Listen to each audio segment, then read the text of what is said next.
Last class we discussed about formation of soil and soil erosion, the different agents that cause soil erosion.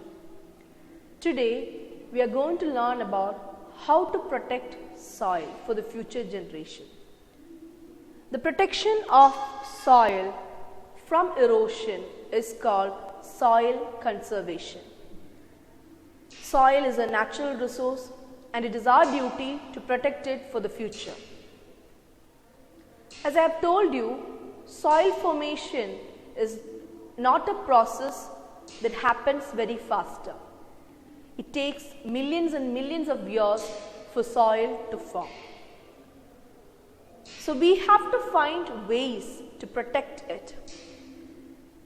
We learned that wind, water and human are the agents of soil erosion. I told you in the last video that natural agents can only be controlled to some extent, but human activities can be stopped if we try to. So in this video we learn about how to minimize soil erosion or how to protect soil, that is how to conserve soil for future generations. There are different steps adopted to do it. Let's take a look into the steps.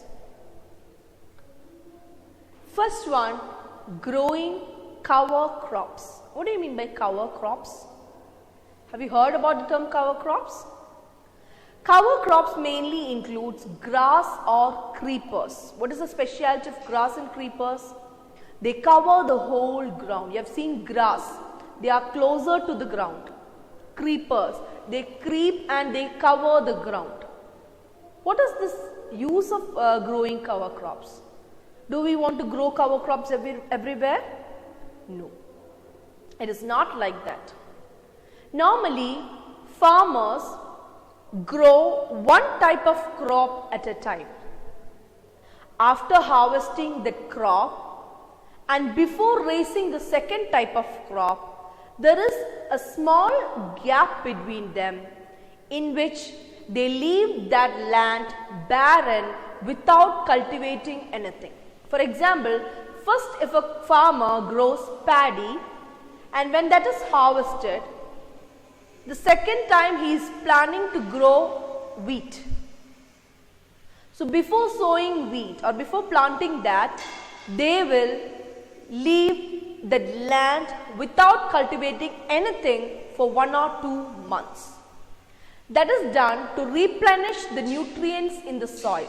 Once paddy is grown, the whole paddy crops might have taken the nutrients from the soil. So after harvesting it, immediately if the farmer plants the second one, these second plants will not be able to get enough nutrients from the soil. So they cannot grow properly. So in order to replenish or regain the nutrients in the soil, the land is left barren without cultivating for 1 or 2 or 3 months. It depends on the type of crop. So this time, as there is no crop on the land, it is vulnerable or prone to soil erosion by wind and water. So at that time, the farmers can grow cover crops. Cover crops are, as I told you, grass or creepers.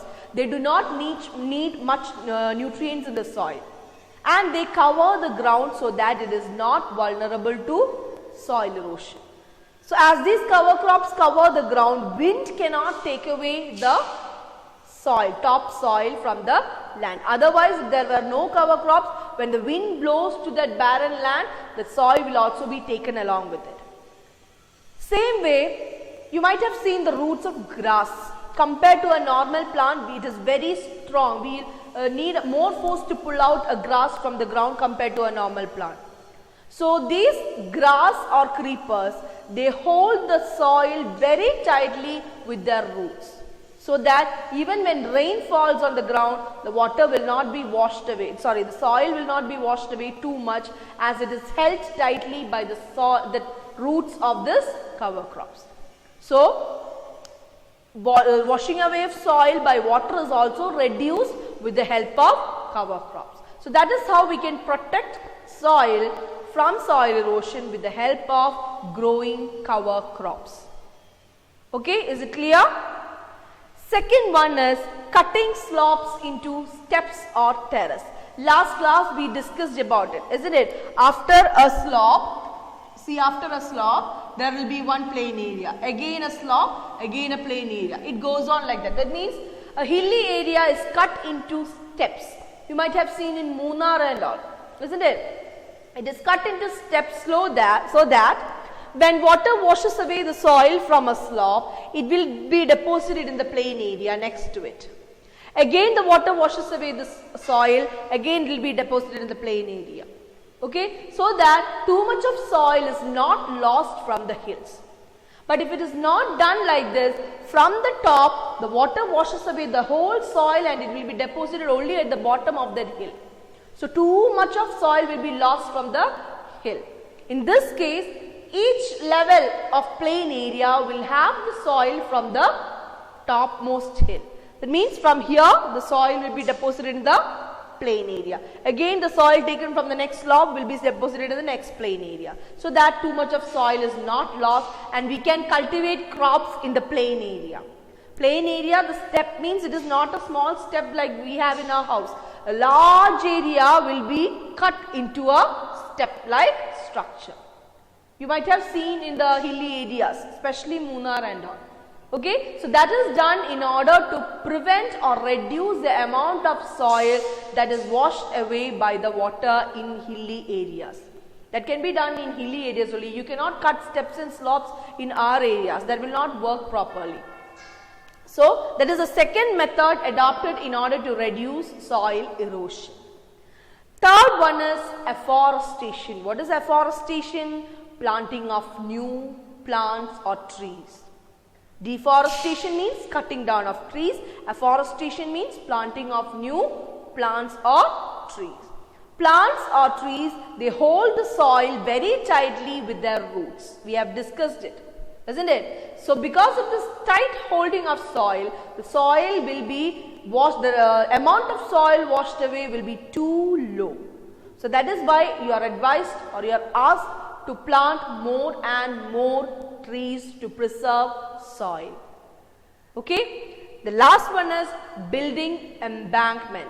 Embankment is a structure built along the banks of a river. On both banks of a river, you build an embankment, a concrete structure, so that even when the water rises in the river, it will not overflow into the nearby areas. Normally, when the water level in a river rises due to flood or something, due to heavy rain or something, what happens? The level of water increases, it starts flowing to the nearby areas, causing flood. Water flowing through the land is called flood, isn't it? Oh, that means which causes destruction. So, to prevent these floods, normally we build embankments. The picture of embankment is shown in the picture. See, in the textbook. Page number 53, figure 6.7, you can see the picture of embankment, but this is just soil kept as an embankment. Some places like Tamil Nadu and all, they have concrete structures for making embankments, so that the water is held between the embankments, okay, like this. The river remains in between. Even when the water rises, it will be held by the embankment, so that it does not overflow and results in flood. So flood is a very dangerous natural disaster, and that can be prevented to some extent by building embankments. Okay, so these are the different methods by which we preserve or conserve soil for the future generations. Which are they? Growing of cover crops. Cover crop picture is shown in your textbook, figure 6.5. Okay, growing of cover crops, it reduces soil erosion by wind and water. Then cutting slopes into steps or terrace, afforestation and building embankments. So with this we come to the end of this chapter. We learned many things about soil, isn't it? What you were not aware of. We learned about how soil was formed, then what are the agents of soil erosion, how soil can be conserved. I hope you will try or make a method or adopt a method to conserve soil plant more and more plants so that the soil is held properly on earth. It is apart from us to conserve soil. So learning science means it is not just for writing exam, you have to adopt it or you have to contribute something to protect nature. That is why you are learning science, you are learning about nature. So hope you all will learn the textbook, read the textbook, learn the points and make it more thorough. So thank you.